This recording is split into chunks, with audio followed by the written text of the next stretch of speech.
Die Here sê, geseënd is die wat weet hoe afhanklik hulle van God is, want aan hulle behoort die koninkryk van die hemel. Genade vir julle en vrede van God ons Vader en Here Jesus Christus deur die werking van die Heilige Gees. Amen. Ons skriflesing is vanmôre uit Kolossense 3, daarvan vers 5 tot vers 17. Kom ons lees dit saam. Die ou en die nuwe lewe. Daarom moet julle die aardse dinge doodmaak wat nog deel van julle lewe is. Onsedelikheid, onreinheid, welis, slegte begeertes en gierigheid wat afgoderry is. Deur sulke dinge kom die straf van God oor die mense wat aan hom ongehoorsaam is. Vroeger het julle ook aan die dinge meegedoen toe julle nog daarin gelewe het. Maar nou moet julle al hierdie dinge laat staan. Woede, haat, nyd, gevloek, vuil taal moet daar nie uit julle mond kom nie. En moenie vir mekaar lieg nie. Julle het met die ou sondige mens en sy gewoontes gebreek en leef nou die nuwe lewe van die nuwe mens wat al hoe meer vernuwe word na die beeld van sy skepper en tot die volle kennis van God. Hier is dit nie van belang of iemand Griek of Jood is nie, besny of nie besny is nie, andertalig, onbeskaafd, slaaf of vry is nie.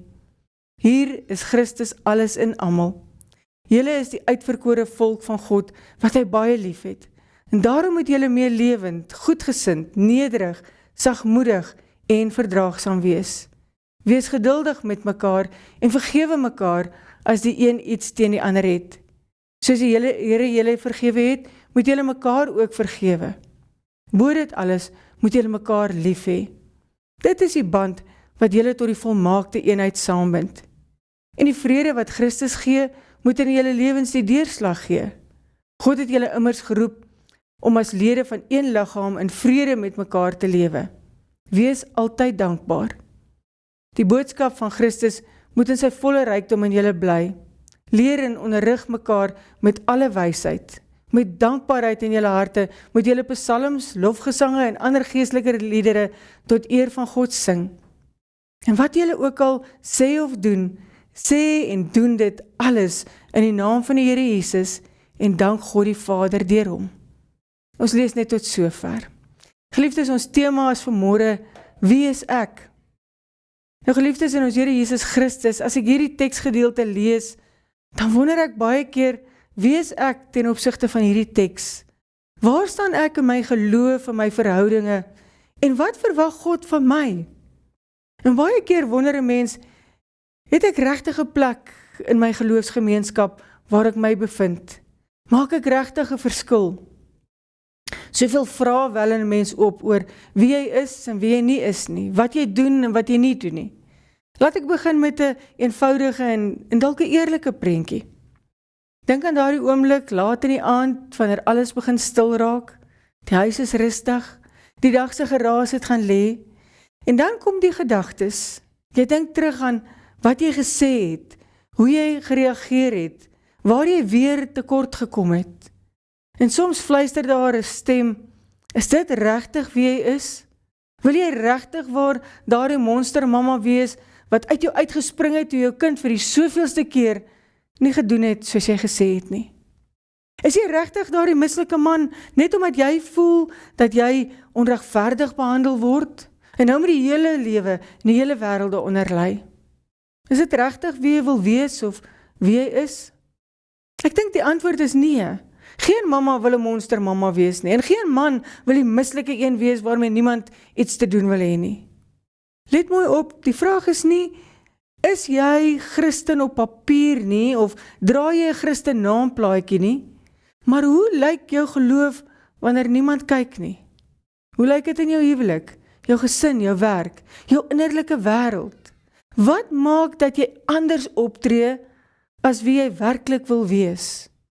Of wat God van jou verwag om te wees? Is dit regtig altyd ander mense se skuld, of kan jy iets daaraan doen? En dit is presies waar Kolossense 3 ons ontmoet. Nie net in teorie nie, maar in die alledaagse lewe. Hierdie brief aan die Kolossense is geskryf deur Paulus, waarskynlik omstreeks 60-62 na Christus, terwyl Paulus in die gevangenis was. Moontlik in Rome, en interessant genoeg het Paulus waarskynlik nooit eers self die gemeente in Kolosse besoek nie. Die gemeente is waarskynlik gestig deur Epafras, 'n medewerker van Paulus. En ons lees dit daar in Kolossense 1 vers 7. Nou Kolossense was 'n klein stad in Klein-Asië, vandag se Turkye, maar dit was 'n smeltkroes van kulture en gelowe en filosofieë. En binne die gemeente was daar verwarring. 'n Mengsel van Christelike geloof, Joodse wetspraktyke, Griekse filosofie en selfs vroeë vorme van mistisisme. Nou gelowiges is meer geslee deur die idee dat Christus nie alleen genoeg is nie. Dat 'n mens iets by hom moet voeg om werklik geestelik volwasse te wees. En die mense in Kolosse het ook met al hierdie stemme geworstel, stemmetjies wat gesê het, jy doen nie genoeg nie. Jy is nie geestelik genoeg nie. Christus alleen is nie genoeg nie. En Paulus skryf nie hierdie brief met 'n vinger in die lug nie, waar hy nou heeltyd raas nie, maar eerder met 'n herder se hart. Hy sê as te waarde, kom sit eers. Kom al net so 'n bietjie asem. Onthou net weer wie jy is. En dit is belangrik om dit te hoor. Paulus begin nie by gedrag nie, maar by identiteit. Paulus skryf hierdie brief om een groot waarheid te bevestig, en dit is, Christus is genoeg. En omdat Christus genoeg is, verander dit alles. Wie jy is, hoe jy leef, en hoe jy ander hanteer. Kolossense 3 is eintlik 'n keerpunt in die brief, want in hoofstuk 1 en 2 fokus Paulus op wie Christus is. En dan kom hoofstuk 3, dan begin hy praat oor hoe ons leef, omdat ons aan Christus behoort. En die patroon is belangrik om raak te sien.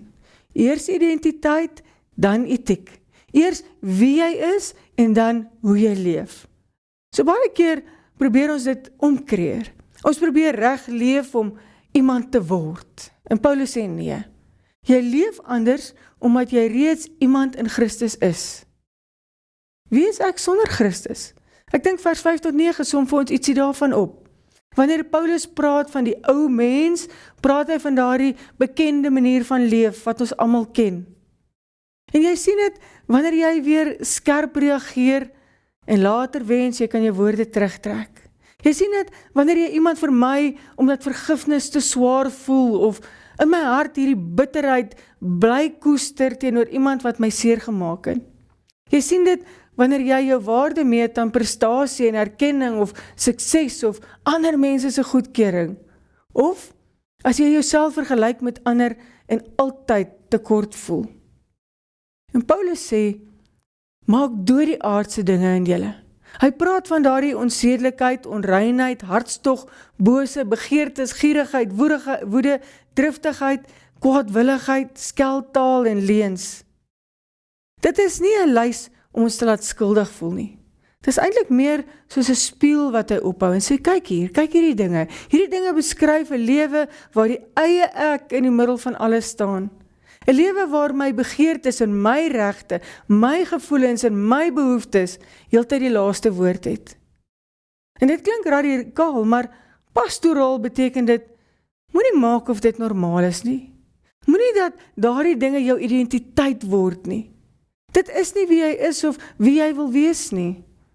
Augustinus het dit eintlik so mooi en raak gestel. Hy sê, ons harte is onrustig, totdat dit rus vind in U. Die ou mens is altyd onrustig, altyd besig om iets te bewys, iets te beskerm, iets te beheer, en hou altyd die kwaad en die bitterheid in die hart. Kom ons kyk wat stel Paulus voor, wanneer hy praat van die nuwe mens. Jy is reeds iemand in Christus. En daarso kan ons mooi verwys na vers 10 en 11 in die geleesde gedeelte. Paulus sê iets radikaal, iets ongelooflik bevrydend. Julle het die nuwe mens aangetrek. Nie, julle moet dit nog eendag doen nie, maar dit het reeds gebeur. Hier is nie sprake van 'n ligte verbetering of 'n morele opknapping nie. Dit is 'n nuwe identiteit. Dit beteken, jy hoef nie eers reg te word voordat God jou liefhet nie. Jy hoef nie jou verlede weg te steek voordat jy nuut kan leef nie. En jy is ook nie vasgevang in die verlede nie. Jy hoef nooit voor te gee in God se teenwoordigheid nie. Luister mooi. Jy is nie jou foute of jou mislukkings of jou seer nie. Jy is 'n nuwe mens wat voortdurend vernuwe word na die beeld van God. En dan kom hierdie ongelooflike woorde.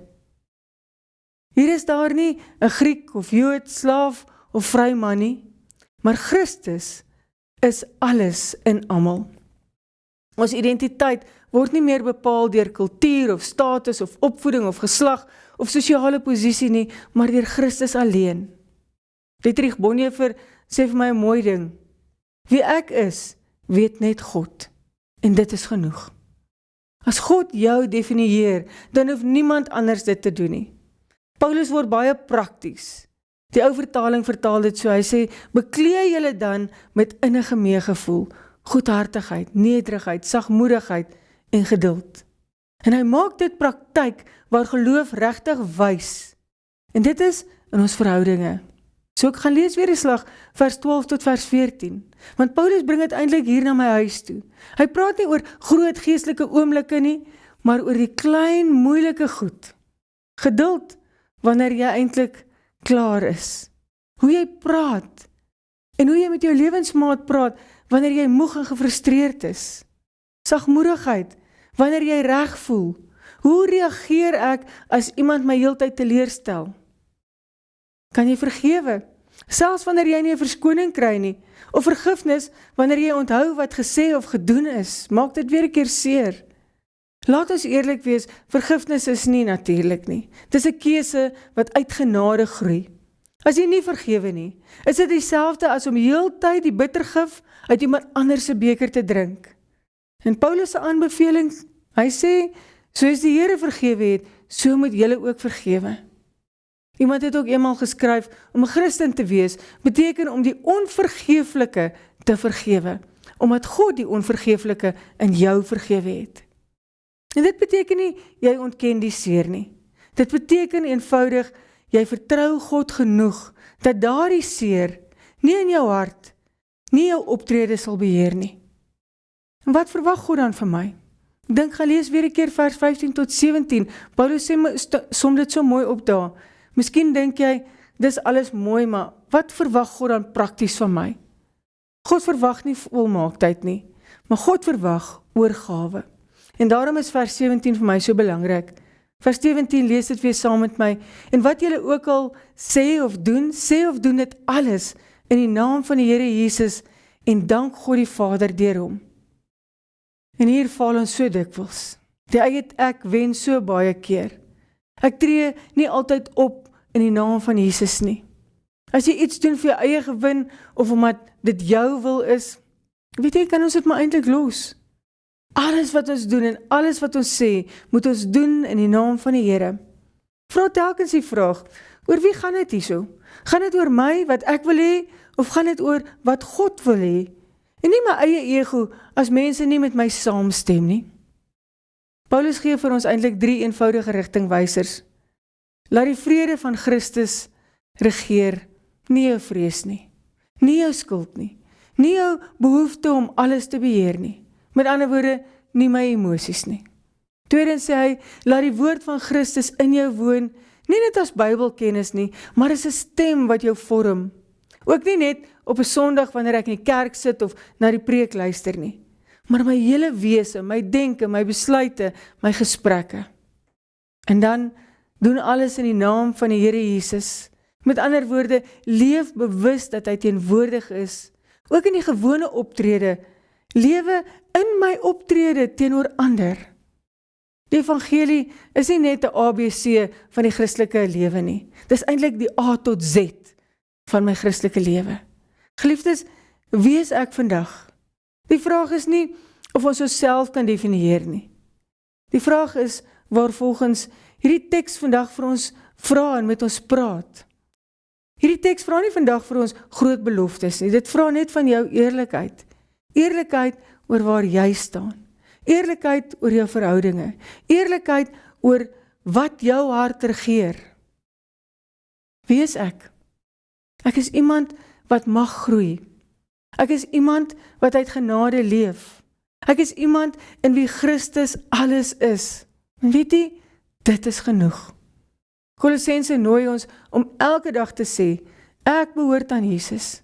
My ou lewe definieer my nie meer nie. My verhoudinge word gevorm deur liefde. En my lewe is 'n dankoffer van God. Wie is ek? Ek is iemand wat saam met Christus gesterf het. Ek is iemand wat saam met Christus leef. Ek is iemand in wie Christus alles is. Laat ons dis klaarmaak met die ou mens, want ons is reeds nuut in Christus, wat vir my hierdie nuwe identiteit gee, naamlik, jy is my kind. Ek het jou onvoorwaardelik lief. Gaan leef nou so. Amen. Kom ons bid saam. Vader in die hemel, U ken ons beter as wat ons osself ken. U sien ons pogings, maar ook ons moegheid. Help ons om op te hou voorgee. Help ons om ons identiteit in Christus te vind en gee ons die sagtheid in verhoudinge, moed om te vergewe en rus in U genade. Laat die vrede van Christus ons harte regeer en lei ons elke dag nader aan U. Ons bid dit in Jesus se naam. Amen. Ontvang nou die seën van die Here. Mag die Here julle seën en julle beskerm. Mag hy sy aangesig oor julle laat skyn en julle genadig wees. Mag die vrede van Christus julle harte regeer, vandag en elke dag. Amen.